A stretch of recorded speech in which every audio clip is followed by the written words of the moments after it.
Hello मेरी YouTube family, कैसे हो आप सब। गर्मी का तो इतना बुरा हाल है कि बहुत ज़्यादा इस गर्मी के मौसम में ना इतनी हालत ख़राब हो रखी है कि आधा घंटे के लिए भी हम अगर बाहर चले जाते हैं तो इतना बुरा हाल होता है कि पसीने पसीने आने शुरू हो जाते हैं।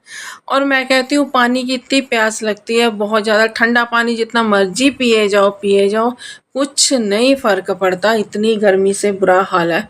बहुत ज़्यादा ही गर्मी हो रखी है। आपके वहाँ कैसी गर्मी है? मेरे हैदराबाद में तो इस टाइम बहुत ज़्यादा गर्मी है। शाम को तो फिर भी ठंडा हो जाता है, लेकिन दिन में तो बहुत बुरा हाल है।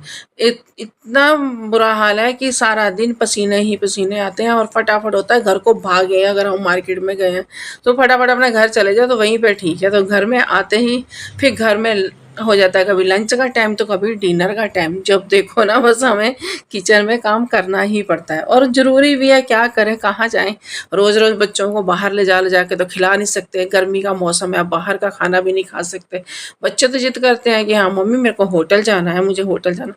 लेकिन नहीं, होटल जाना भी इतना आसान नहीं है। गर्मी के मौसम में बाहर का खाना खाने से फिर डायरिया हो जाता है, लूज़ मोशन, कितना कुछ ना वो हो जाता है। तो इसलिए घर में ही बना देती हूँ जो भी बच्चे बोलते हैं ना खाने को। होटल जैसा टेस्ट मैंने घर में ही दे दिया इनको आज। तो मैंने कहा तुम ना ऐसे करो, घर में ही तुम्हारे लिए बढ़िया सा खाना बना के देती हूँ तो तुम घर में वो ही खा लो। तो मैंने ना ये टमाटर और प्याज और लहसुन अदरक हरी मिर्च सब कुछ मैंने काट लिया और इसको इस मिक्सी में मैंने डाल के ना मैंने थोड़ा सा इसको मोटा मोटा पीसना है, मेरे को बिल्कुल बारीक नहीं चाहिए। दूसरी मिक्सी है उसमें बिल्कुल प्याज ना बारीक हो जाता, मुझे बारीक नहीं चाहिए, थोड़ा खड़ा खड़ा चाहिए, जैसे हम ना सिलबट्टे पे पीसते हैं, जहाँ सिलबट्टे पे भी अभी बारीक हो जाता है, जैसे हम चटनी वगैरह बनाते हैं ना वैसा पीसते हैं, वैसा मेरे को थोड़ा सा खड़ा खड़ा प्याज और वो सारा मसाला चाहिए। उसकी सब्ज़ी का ना टेस्ट बहुत बढ़िया बनता है जब हम ऐसा थोड़ा खड़ा खड़ा मसाला पीसते हैं ना, तो इसका टेस्ट बहुत बढ़िया आता है। तो मैंने इसको ना एक बाउल में निकाल लिया। तो मैंने कहा अब जब इसको हमने बाउल में निकाल ही लिया है तो अब जब मिक्सी गंदी हो ही गई है तो क्यों ना एक काम और करूं, इसमें आटा गूंद लूं। ये मेरी ना आटा भी गूंदती है मशीन और ये ऐसे मसाला भी पीसती है। तो फिर जब मैं ऐसे मसाला मसूला पीसती हूँ ना तब तो फिर मैं मशीन में ही आटा गूंद लेती हूँ। जब से मैंने ये मशीन लिया ना तब से मेरे को काफ़ी आराम आ गया। तो पहले इसको हमने वो दूसरा वाला ब्लेड लगा रखा था ना जो सब्जी कट करने वाला था, अब ये आटा गूंदने वाला ब्लेड लगाया है। तो इसमें हम एक जैसे हमने 2 कटोरी आटा डाल दिया तो उसमें 1 कटोरी पानी डाल दिया, थोड़ा सा घी डाल दिया, ऐसे हम करके ना इसको गूंदेंगे। तो मैंने इसमें जो 2 कटोरी आटा डाला है, 2 कटोरी आटा डालने के बाद तो फिर मैंने इसमें थोड़ा सा देसी घी डाला है। आप रिफाइंड भी डाल सकते हो, पर रिफाइंड मैं रिफाइंड कम यूज़ कर रही हूँ आजकल। जहाँ तो सरसों का तेल यूज़ कर रही हूँ तो जहाँ फिर देसी घी ही यूज़ करती हूँ। ला के ही नहीं देते, ये मेरे को बोलते हैं ज़रूरी तो ना रिफाइंड खाना है तो देसी घी नहीं खा सकती। तो मैंने कहा खा खा के वैसे ही देसी घी वैसे ही मोटे हो रखे हैं, तो लेकिन फिर भी वो कहते हैं देसी घी खाना ही बेस्ट है, रिफाइंड मत खाओ। तो फिर सरसों का तेल और देसी घी ही हम यूज़ करते हैं। तो लेकिन आटे में तो सरसों का तेल नहीं डाला जाता ना, तो उसमें फिर देसी घी डाला है थोड़ा सा, तो कि ताकि इसका मोयन सा ना अच्छा बन जाता है। जब आटा हम गूंथते हैं ना तो उसका मोयन अच्छा हो जाता है।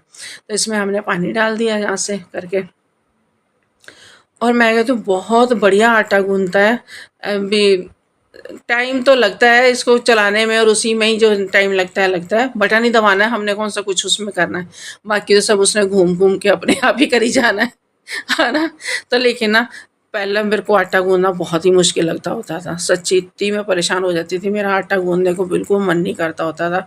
मैं कहती थी हाय चावल ही बना लूँ, आटा गूंदने के चक्कर में चावल बना लेती थी, जहाँ मैं सेमिया बना लेनी, जहाँ मैंने कुछ और बना लेना, और नहीं तो ब्रेड पड़ी पकौड़े ही बना दो या सैंडविच बना दो, ऐसे काम मैं बहुत करती थी। लेकिन आटा गूंदने की मेरे को ना बहुत ही मुसीबत लगी रहती थी कि आटा ना मेरे को गूंदना पड़े। आटा गूंदना मेरे लिए बहुत मुसीबत थी। और ये देखो आटा एकदम से अच्छे से गूंद गया है, कितना सॉफ्ट सा आटा गूंदा है। तो इसकी हम रोटी बनाए, पूड़ी बनाए, कुछ बनाए तो बहुत बढ़िया सा इसका खाना बनता है और एकदम ना नरम नरम सी रोटियां बनती हैं, बहुत अच्छी लगती हैं। बच्चों को भी ये पसंद आता है इसका, क्योंकि एकदम आटा मुलायम हो जाता है। ऐसे हम हाथ से जब गूंदते हैं ना तब इतना आटा मुलायम नहीं होता, जो इस तरह से आटा गूंदा हुआ जो सब मुलायम हो जाता है, बहुत सॉफ्ट आटा लगा रहता है, बहुत सॉफ्ट वाला मक्खन मलाई। जब भी मम्मी ने कहना ना आटा गूंद लो तो एक ना मौत सी नजर आनी है कि हाय आटा गूंदना पड़ेगा। तो बहुत ही मेरे को मुश्किल लगता था। आटा गूंदना मेरे लिए बहुत ही बड़ा एक चैलेंज होता था। आटा गूंदा हुआ तो मेरी सास को भी पसंद नहीं आता था, वो भी खुद आटा गूंद के रख देती थी, तो मैं रोटियां बनाती थी। उनको मालूम था कि इसको आटा गूंदना अच्छा नहीं लगता। तो अब जब भगवान ने सहूलत दी है तो फिर मेरे को ले लेनी चाहिए थी मशीन, तो फिर मैंने आटा गूंदने वाली मशीन ली। तो अब मैं इसमें आटा गूंद लेती हूँ जब भी मेरे को प्रॉब्लम होती है। वैसे तो मैं रात में गूंदती हूँ, लेकिन जब मेरा मन करता है कि आज से मैं आटा नहीं गूंदूंगी, आज से मेरे को होता है, तो फिर मैं झट से इसी में जैसे मसाला वगैरह पीसती हूँ ना, तब उस दिन मालूम होता है कि मशीन चालू लगी है, तो इसमें फिर मैं आटा वगैरह गूंद लेती हूँ। इसमें मैं सब्जियाँ वगैरह भी कट कर लेती हूँ। जो मेरा बहुत ही अच्छा मशीन है जिसमें सब्जियाँ भी कट हो जाती हैं और प्याज वगैरह भी सारा अच्छे से बन जाता है, चटनी भी अच्छे से बन जाती है, आटा भी गूंद हो जाता है। बहुत काम ये मेरे को देता है। तो अब मेरे को जब से ना ये मेरे पास आया तब से मेरी ज़िंदगी बहुत आसान सी हो गई। बच्चे भी इसमें आराम से आटा गूंद लेते हैं। तो इसमें जैसे मर्जी वॉशिंग मशीन में लगा देती हूँ, जैसे डिश वॉशर में, तो उसी में जो धुल जाता है। ऐसा नहीं है कि इसको रगड़ रगड़ के धोना या कैसे करना है, नहीं, डिश वॉशर में आराम से जो धुल जाता है, तो कोई प्रॉब्लम नहीं आती मेरे को। तो इसलिए बढ़िया है ना, अब है ना। चलिए आइए, आपको भी रोटियां बना के खिलाती हूँ। बहुत सॉफ्ट सी रोटियां बनती हैं और पूड़ियाँ बहुत सॉफ्ट बनती हैं। कंपनी की ली हुई है, तो हैवल कंपनी की है, तो सारे इसके प्रोडक्ट अच्छे ही होते हैं। ये नुकसानदेह तो नहीं है, लेकिन ये है कि थोड़ा सा टाइम लग जाता है। साफ़ सफाई में तो फिर होता ही है ना, थोड़ा सा लग जाता है। वैसे इसमें कोई प्रॉब्लम नहीं है। बाकी ये मेरे को हो गया, इसको 6 महीने लेके चल रही हूँ मैं लगातार, और बहुत सही है, बहुत काम की चीज़ है। अगर आपको ज़रूरत हो तो आप ले सकते हो ऐसी मशीनों को, तो अपनी ज़िंदगी को आसान कर सकते हो, है ना। तो खाना वगैरह बनाना थोड़ा इजी हो जाए। जैसे बड़े बड़े परिवार है तो कई बार आटा गूंदने में दिक्कत आती है, तो जैसे मर्जी आप झट से इसमें कर सकते हो। ऐसा है कि कई बार आटा हमारा पतला हो जाता है तो फिर उसको निकालना मुश्किल हो जाता है, तो उसको हम थोड़ा सा सूखा आटा उसमें डाल के तो फिर उसको ऐसे हिला के तो अच्छे से साफ़ कर सकते हैं। या फिर इसमें थोड़ा सा हम घी लगा लें तो वो निकाल के उसको करके हम अच्छे से साफ़ कर सकते हैं। लेकिन हाँ, जैसे हम परात में तो एक बस परात ही एक हमारी गंदी होती है, उसमें बस थोड़ा सा गूंदा और हमने साइड में लगा दिया। लेकिन मशीन में तो फिर मशीन ही है, आपको मालूम ही है, तो उसको फिर अलग ही तरह से मेंटेन करना पड़ता है। हर एक कोई भी चीज़ है, अगर हम मिक्सी भी ले रहे हैं या कुछ भी ले रहे हैं तो उनको मेंटेन तो करना ही पड़ता है कि हाँ ऐसे नहीं ऐसे, ऐसे नहीं ऐसे। अगर किसी चीज़ की सहूलत है तो उसके भी नुकसान भी है, तो फिर सारे दोनों चीज़ें देखनी पड़ती हैं, है ना। तो ये मैंने कुकर चढ़ा दिया और उसमें मैंने तेल डाल दिया, उसमें करी पत्ता, लाल मिर्च और जीरा और सरसों दाने ये सब डाल दिए। अब मैं इसमें सारा मसाला डाल दूँगी। सारा मसाला डाल के इसको अच्छे से भून लेंगे। अच्छे से भूनने से ये हो जाता है ना, इसका जो सा कलर है वो जो सा वाव सा निकल के आ जाता है। तो इसको हम अच्छे से भून लेंगे। भूनने के बाद इसमें फिर मैं, जब तक ये हो रहा है ना इसका, क्योंकि पानी-पूनी सा होता है ना, वो ज़रा अच्छे से सूख जाए, तब तक मैं ना सोचा कि चावल चढ़ा दूँ। मैंने चावल भिगो के रखे थे। तो अब एक साइड में मैं पहले ना चावल चढ़ा दूँगी, क्योंकि जब हम किचन में घुसे हैं ना काम करने, तो अब होता है कि एक टाइम के लिए ये नहीं है कि हमसे एक सब्ज़ी है तो सब्ज़ी को ही लगे रहें, साथ के साथ हम और काम भी कर लें। तो मैंने इसमें अब जीरा डाला है, देसी घी डाला है, और मैंने सरसों का तेल में चावल नहीं बनाती। देसी घी डाला है, जीरा डाला है और मैंने प्याज डाला है। तो मैंने कहा चलो इसका साथ में पुलाव भी बना देती हूँ। साथ में फिर मैंने इसको थोड़ा सा प्याज जब हमारा ब्राउन हो गया तो उसमें मैंने मटर डाल दिए। मटर वाले मेरे को पुलाव बहुत टेस्टी लगते हैं, और इसमें थोड़ा सा पनीर डल जाए तो उसका तो और भी मज़ा आ जाता है। तो साथ में फिर मैंने इसमें पनीर भी डाला है। तो मेरे बच्चे बहुत खुश होकर खाते हैं इसको, क्योंकि मैंने कहा ना आपको कि होटल का खाना आज घर पे ही बना के दूंगी इनको, ताकि बच्चों को बाहर जाने की ज़रूरत ही ना हो। गर्मी के मौसम में क्यों बाहर जाना, है ना।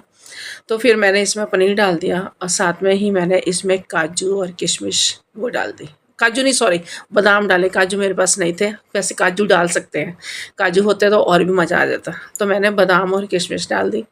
फिर मैंने इसमें चावल डाल दिया और नमक डाल दिया। थोड़ा सा मैंने इसमें मिर्च डाली थी ताकि थोड़ा सा कलर आ जाए। वैसे सिर्फ इसमें नमक ही मैं डालती हूँ, उसी का टेस्ट बहुत बढ़िया सा आता है। तो 1 गिलास चावल थे तो उसमें 2 गिलास पानी डाल दिए। कढ़ाई में ऐसे ही होता है, अगर हमने 1 गिलास चावल लिए हैं तो 2 गिलास पानी डालेंगे। कुकर में हम थोड़ा 1.5 डालते हैं, है ना, जैसे 1 गिलास है तो 1.5 गिलास पानी डालते हैं। इसमें हमारे 2 गिलास डल जाते हैं। तो देखो, जब तक मेरे चावल उधर मैंने उनको तड़का लगाया तब तक इधर मेरा मसाला सारा रेडी हो गया, है ना, भुज गया, लाल लाल हो गया ना। तो अब मैंने इसमें नमक, मिर्च, हल्दी ये सब डाल दिया। तो गरम मसाला मैं थोड़ा-सा डालती हूँ, क्योंकि गर्मी का मौसम है तो इतना गरम मसाले मेरे से सूट नहीं करते। जैसे कोई दालचीनी डाल दूँ, लौंग इलायचियाँ डाल दूँ, नहीं मेरे से नहीं खाया जाता, तो बच्चों को भी नहीं खाया जाता, क्योंकि गर्मी बहुत है ना, वैसे ही गर्मी से तो पानी पी-पी के वैसे ही बुरा हाल है। तो इस तरीके से मैंने मसाला अच्छे से भून लिया। अब मैंने इसमें मटर डाल दिए। मटरों में मैंने एक आलू ज़रूर काटा था। पता है क्या, आलू मैं इसलिए काटती हूँ ताकि जो से जो मटर हमारे, हम काली मटर पनीर बनाए ना, थोड़ा सा पानी पानी सा रह जाता है, तो जब हम बीच में आलू डाल देते हैं ना, उसको फिर बीच में बाद में मैश कर देते हैं, तो वो ना फिर एकदम गाढ़ी गाढ़ी करी बनती है, तो उससे बहुत टेस्ट बढ़िया आता है ना। जो उनसे उसकी तरी होती है फिर वो थोड़ी गाढ़ी गाढ़ी हो जाती है, तो फिर मैंने इसमें पनीर काट के डाल दिया। अब क्या था, थोड़ा-सा मैंने इसको भूना और फिर इसमें डाल दिया पानी। पानी डाल के फिर इसको अच्छे से मिक्स कर लिया, सारे मसाले अच्छे से जब मिक्स हो गए हैं, तो फिर हमने इसको कुकर को कर दिया बंद, ढक्कन लगा दिया और फिर इसकी मैंने 2 सीटी लगाई। ज़्यादा पानी नहीं डालना, थोड़ा-सा गाढ़ा-गाढ़ा रखना है। बाकी अपने हिसाब से अगर कोई ज़्यादा तरी वाले ज़्यादा खाना चाहता है तो फिर उसमें पानी थोड़ा और डाल लो, नहीं तो इतना का पानी ठीक रहता है। एक साइड मेरे चावल हो रहे हैं तो एक साइड अब मेरे सब्जी हो रही है। 2 सीटी बजने के बाद ना मैंने कुकर को कर दिया बंद और इधर मेरे चावल भी हो गए। चावल देखो कितने कल्ले-कल्ले हुए हैं और बहुत बढ़िया से चावल हुए हैं, है ना? बस ना ये कि ना सब्जियाँ वही होती हैं, चीज़ें वही होती हैं, सिर्फ़ बनाने का थोड़ा-सा एक तरीका ही अलग-अलग हो जाता है, हर एक का। ये नहीं कि मेरा ही, हर एक का मैंने देखा है कि अपने-अपने हिसाब से हर कोई अच्छा ही बनाता है और बढ़िया ही बनाने की कोशिश करता है। और सच में ये भी एक ना गुण है कि हाँ, अभी किस तरीके से खाना बनाया जाता है, तो सबका ही टेस्टी खाना होता है। तो साथ में फिर मैंने इसके बनाई हैं पराठियाँ, मैंने ऐसे सिंपल सा पेड़ा करके तो उसमें मैंने देसी घी लगा के तो थोड़ा-सा बेल के सिंपल पराठे बनाए हैं, कोई नमक नहीं डाला, कोई कुछ नहीं डाला, क्योंकि ना थोड़ा-सा टेस्ट बढ़िया सा हो जाता है। वैसे मैं लच्छा पराठा भी बना सकती थी, फिर मैंने कहा नहीं सिंपल ही बना देती हूँ, क्योंकि चावल इतना हैवी है और सब्ज़ी भी हैवी है, पनीर की वो है, पनीर का पुलाव है, तो इसलिए इसको हम चाहे वेज बिरयानी बोल दें, चाहे पनीर बिरयानी बोल दें, कुछ भी हम बोल दें, इसी तरीके से ही सारे बनते हैं। तो मैं वैसे नहीं बनाती कि उबाल के अलग से करके बनाती हूँ, मैं ऐसी तरीके से बना देती हूँ और इसी तरीके से मेरे तो बढ़िया बन जाते हैं। तो फिर मैं ज़्यादा तामझाम नहीं करती, यानी कि शॉर्टकट तरीके से मैं चीज़ें बना लेती हूँ जल्दी-जल्दी। और खाने बात सारी ये है कि टेस्ट बढ़िया होना चाहिए, वो अपने ऊपर है। और ये जो सा आटा मैंने मशीन में गूँधा था ना, देखो कितना सॉफ्ट है और कितनी अच्छी-अच्छी रोटियाँ बन रही हैं, है ना? बिल्कुल नहीं जल रही। तो ये मैंने अब खाना किया सर्व। आओ आप सब भी खाओ, हम सब भी खाएँ। देखो लग रहा है ना बिल्कुल ऐसे जैसे रेस्टोरेंट से अभी-अभी थाली आई है। और चलो सारे जने खाएँ। कितना बढ़िया चावल बना है और कितना बढ़िया मटर पनीर बना है और साथ में पराठा, साथ में मक्खन, साथ में सैलेड। तो मज़ा ही आ गया ना। तो ठीक है, आप मेरी वीडियो को लाइक करें, शेयर करें, सब्सक्राइब करें और प्लीज़ मेरे चैनल को सब्सक्राइब ज़रूर करो और इसको मेरी वीडियो को